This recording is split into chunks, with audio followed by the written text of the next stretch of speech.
इकट्ठे। अचानक उसे 4 करोड़ रुपए मिल गए। पागल हो गया, नाचने लगा। 4 करोड़ मिल गए। थोड़ी देर बाद 4 करोड़ जब उससे मिले तो वो बड़ा प्रसन्न हुआ, छाती से लगाए पैसों को घूम रहा। 4 करोड़ 4 करोड़। तभी उसे जहां से मिले थे वो आ गया। बोले भाई ये पैसे हमारे हैं, दो। पुलिस लेके आया, पैसे छीन करके चला गया।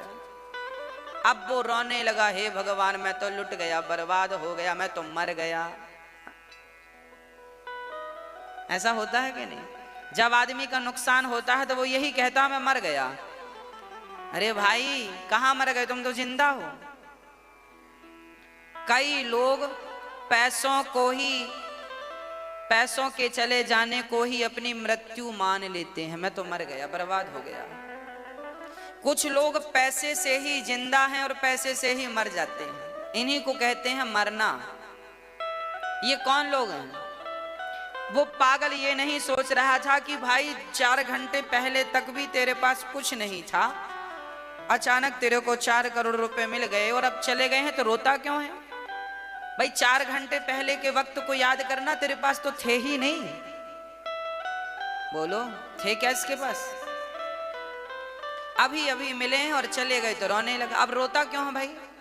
जबरदस्ती रो रहा है ये आदमी। ऐसे ही आप लोग करते हैं।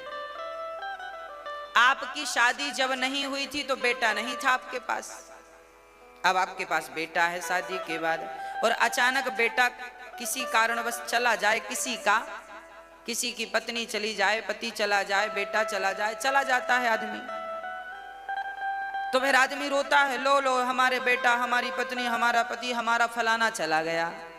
रोता है। अरे भाई रोता क्यों है? ये तो सोच कि आज के 20 साल पहले का ये तेरे पास था या थी, तो जैसे 20 साल पहले तू प्रसन्न था आज भी रहे। क्यों रोता है? ये तो आना जाना लगा है, कौन नहीं जाएगा। इसलिए हमें इतना डीपली नहीं सोचना चाहिए संसार के विषय में। संसार तो अपनी मस्ती से चलेगा, तुम और हम कुछ नहीं है संसार में। हमारा और आपका कोई अस्तित्व ही नहीं है संसार में। ये तो प्रकृति जैसे चल रही है, तुम्हें भी वैसा चलना पड़ेगा। तुम अपनी मनमानी तो कर नहीं सकते। सूरज भगवान पूरब दिशा से निकलते हैं, बस मान लो इस बात को। तुम लाख प्रयास करो तो पश्चिम से नहीं निकल सकते, उत्तर से नहीं निकल सकते, और दक्षिण, उन्हें जहां से निकलना है वो निकलेंगे। जब पानी बरसना होगा बरसेगा, जब धूप पानी होगी आएगी। तुम काहे माथा पच्ची करे भगवान पानी बरसा दो, अरे बरसना होगा तो बरस जाएगा, तुम क्यों टेंशन ले रहे हो? तुम्हारे चाहने से होता क्या है? जबरदस्ती आदमी परेशान है, जबरदस्ती। परमात्मा जो कर रहे हैं उसके करने में आप अपनी मर्जी क्यों नहीं मिला देते? उसकी मर्जी में जब आप अपनी मर्जी मिलाएंगे तो कन्हैया फिर जो करेगा बस हाँ हाँ करते चलो, ठीक। क्या कर भी क्या सकते हैं? विरोध करो तो क्या कर लोगे तुम? करो फिर। इसलिए जो भगवान कर रहे हैं करने दीजिए। आप तो मस्ती से भगवान का चिंतन करिए। बस जो हो रहा है, गीता में लिखा है, जो हो रहा है बढ़िया हो रहा, अच्छा हो रहा। जो हुआ था वो भी अच्छा, और जो कल होने वाला है वो भी अच्छा होगा। अच्छा है, सब बढ़िया है। कोरोना आया अच्छा है, गया अच्छा है। जो हो रहा है अच्छा हो रहा है, जो होगा अच्छा हो रहा है। तो जो हो रहा है वो तुम्हारी और हमारी मर्जी से नहीं हो रहा है। कोरोना तुम्हारी मर्जी से हुआ कि हमारी मर्जी से हुआ? किसी की मर्जी नहीं थी। फिर क्यों परेशान हो रहे हो? जैसा समय है वैसे बन जाओ। हमारे गांव में कहावत कहते हैं गांव के बड़े बूढ़े, जैसे हवा चले वैसे, हाँ जी, जैसे हवा चले वैसे हो जाओ। हवा चल रही है जैसी, वैसे होकर बड़े प्रेम से भगवान को याद करते रहो। भगवान का चिंतन वैसे ही करते रहो, बस भगवत चिंतन करते रहो। और सुखदेव भगवान कहते हैं राजन चिंता नहीं करो, मौत तो आएगी पर मरने के पहले भगवान का चिंतन करके जाओ, है ना। जीवन भगवान की भक्ति के लिए हमें मिला है, तो जरा समझिएगा कि कितना सुंदर भाव है। हम सांसारिक प्राणी भूल जाते हैं आने का हेतु क्या है, उद्देश्य क्या है। इसलिए सब भूल करके बस काम करते हुए गोविंद का चिंतन करते रहिए और जीवन बिल्कुल आनंदमय जिए, खुश प्रसन्न चित्त से खुश रहा करिए। आपको पैसे मिलने के पहले भी आप वैसे थे, आप बिल्कुल सुखी रहिए, आनंदमय रहिए। आप अपनी स्माइल जाने मत दीजिएगा, प्रसन्नता जाने मत दीजिएगा, हर हाल में प्रसन्न रहिए। यही ईश्वर की सबसे उत्तम भक्ति है। सूत जी, सुखदेव भगवान कहते हैं, राजन आपने बड़ा उत्तम प्रश्न किया कि मरने वाले व्यक्ति को क्या करना चाहिए। अरे मरने वाले व्यक्ति को केवल भगवान का चिंतन करना चाहिए। और निद्रया ह्रियते नक्तं व्यवायेन चवावयः दिवाचार्थे हया राजन कुटुंब भरणेन वा। क्या करना चाहिए? कम सोना चाहिए। निद्रया ह्रियते नक्तं, हम सभी को कम से कम सोना है, ज्यादा से ज्यादा अपने गंतव्य की ओर बढ़ना है, ज्यादा से ज्यादा भगवान की ओर बढ़ना है। तस्माद् भारत सर्वात्मा भगवान ईश्वरो हरि, सब में ईश्वर का दर्शन करिए, सब में निज प्रभु मय देखहि जगत के ही सन करहि विरोध। मैं दूसरे को बदलने में विश्वास नहीं रखता, मैं स्वयं को बदलने में विश्वास रखता हूं। मैं ये बात मानता हूं कि जब मैं बदलूंगा तब आप बदलेंगे। मैं कभी पहले आपको बदलाना नहीं चाहता। मैंने जीवन में पहले आपको परिवर्तित नहीं किया, पहले मैंने अपने आप को परिवर्तित किया है, मैंने अपने आप को बदला है। जब मैंने अपने आप को बदला तो आप हमें देखते ही अपने आप को बदल लेंगे, है ना। हमें स्वयं को बदलना होगा। 135 करोड़ लोग कब बदलेंगे? जब आप अपने आप को बदलेंगे। एक आदमी से कहा जाए कि पूरे वृंदावन में झाड़ू लगाओ, तो क्या वो लगा सकता है?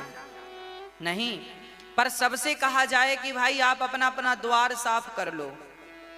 जब आप अपना घर और अपने घर के बाहर का भाग साफ कर लेंगे, प्रत्येक व्यक्ति अपने घर का द्वार साफ कर ले, तो पूरा भारत स्वच्छ हो जाएगा कि नहीं?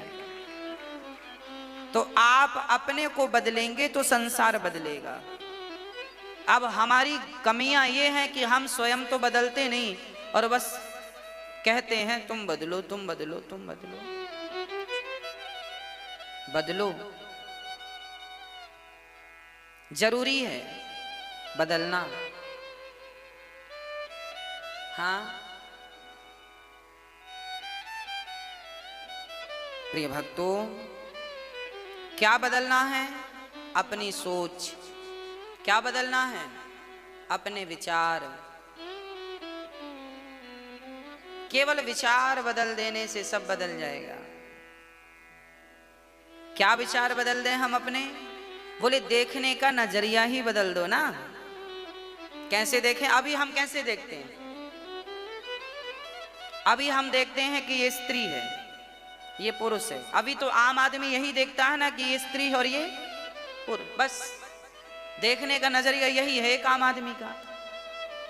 मांग भरी होगी तो समझेगा शादीशुदा है, खाली मांग होगी तो समझेगा शादी नहीं हुई। आदमी के देखने का यही नजरिया है। और क्या देखता है? पर शास्त्र कहते हैं ऐसे मत देखो। हम ऐसे नहीं देखते।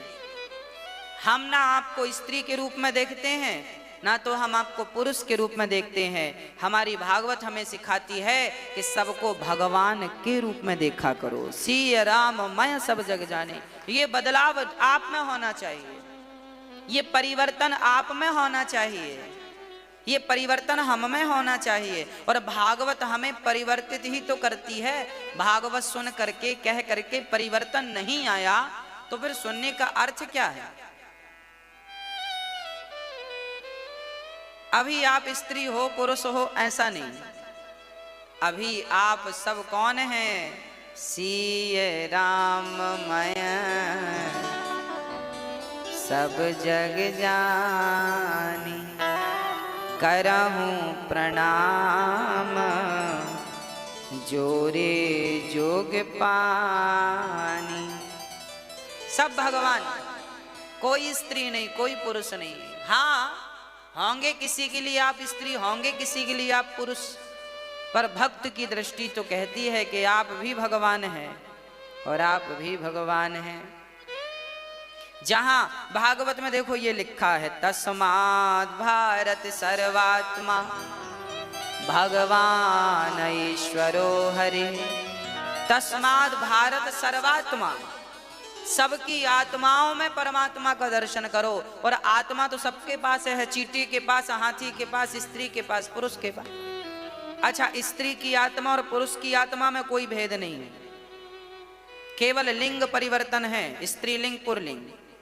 बाकी आत्मा में कोई भेद नहीं है, रक्त में भी कोई भेद नहीं है। स्त्री को भी कैल्शियम चाहिए तो पुरुष को भी कैल्शियम चाहिए, हड्डियों में भी कोई भेद नहीं है। हाँ या ना?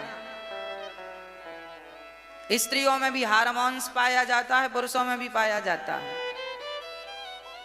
क्या भेद है? आत्मा भी वही स्त्री के भीतर है, वही आत्मा पुरुष के भीतर है। देखिए ये लाइट है, इसी लाइट से आप भी पढ़ सकते हैं, इसी लाइट के प्रकाश से हम भी पढ़ सकते हैं। ये लाइट में थोड़ी भेद है कि नहीं तुम स्त्रियां ही पढ़ोगी पुरुष ही पढ़ोगे ना। जैसे लाइट में सब लोग आनंद ले सकते हैं, पढ़ सकते हैं, देख सकते हैं, उसी प्रकार से आत्मा सबके भीतर वही है, कोई भेद नहीं है। तो आत्मा ही परमात्मा है, तो जब आत्मा ही परमात्मा है तो फिर क्यों भेद बुद्धि रखें? क्यों हम कहें कि ये औरत है ये पुरुष है? ना, ये स्त्री पुरुष की बुद्धि निकाल करके बस सब में भगवान का दर्शन करना स्टार्ट कर दो। सब ईश्वर, सर्वम खलविदम ब्रह्मा, सब में भगवान का दर्शन करके फिर क्या करना है? फिर नीचे लिखा है श्रोतव्यः। ये नजरिया कहां से आएगा? जो नजरिया आज हम आपको दे रहे हैं, ये नजरिया कहां से आएगा? आज आपके विचार बदलाने की हम बात कर रहे हैं कि अपने विचारों को बदलो। ये विचार कहां से बदलेंगे? बोले कथाओं से। इसलिए श्रोतव्यः, ज्यादा से ज्यादा कथा सुना करो। और आप ये ना सोचा करो कि हमने तो कल सुन ली थी, परसों सुन ली थी। ना ना, अरे कल कुछ और सुनाया गया था, आज कुछ और सुनाया गया है, कल कुछ और सुनाया जाएगा। रोज नया नया होता है, पुराना होता क्या है? भागवत आपको पुरानी लगती है क्या? अच्छा आप लोग बताओ मुझे, आज दिल से बताना, मुझे लगता है पूरे लॉकडाउन में आपने रोज भागवत सुनी है, एक भी दिन लोगों ने नागा नहीं किया। कुछ लोग ऐसे हैं जब से लॉकडाउन लगा है लोग तब से भागवत सुन रहे हैं, कुछ लोग तो ऐसे हैं लॉकडाउन के पहले से भी टीवी चैनल के माध्यम से, साधना के माध्यम से सुन रहे थे। आज तक आप कंटिन्यू सुन रहे हैं। मुझे बताइए, आप रेगुलर सुनते हैं तो कहीं आपको ये तो नहीं लगता कि वही भागवत क्या बार बार सुने, बोर हो रहे हैं? नहीं ना, भागवत में रोज कुछ ना कुछ नया आपको मिल जाएगा। रोज आप ध्यान से सुनेंगे तो कोई ना कोई बात नई होगी, कुछ ना कुछ नयापन होगा ही। अखबार सुबह का शाम को पुराना हो जाता है, पर भगवान की कथा है जो हमारे बाप दादों ने भी सुनी, वही हम भी सुन रहे हैं और बार बार सुन रहे हैं, फिर भी ये नई की नई लगती है। यही तो भगवान की भगवत्ता है, यही तो भगवान की महिमा है। इसलिए तो भगवान सबको भाते हैं। अरे ध्रुव की कथा करोड़ों लोगों ने सुनाई और करोड़ों वर्षों से सुनाई और करोड़ों लोगों ने सुनी ध्रुव जी की कथा, पर जितनी बार सुनो उतनी बार नहीं लगती। भगवान कृष्ण का जन्मोत्सव भागवत में करोड़ों बार हुआ हो, करोड़ों बार करोड़ों लोगों ने सुनाया, करोड़ों बार करोड़ों लोगों ने सुना, पर फिर भी नया का नया। पुराना क्या हुआ? अखबार पुराना हो गया, फिल्मी गाने पुराने हो गए, पर कथा पुरानी नहीं हुई। कथा तो सदा नूतन रहती है, नई रहती है। हमेशा नहीं रहती, क्योंकि इसमें भगवान है प्रत्यक्ष, कृष्ण एव ही, ये पुरानी हो ही नहीं सकती। तो ज्यादा क्या करना है, श्रोतव्य, कथा सुनिए, फिर कीर्तितव्यश्च, अधिक से अधिक भगवान के नाम का अभ्यास बनाइए। परीक्षित से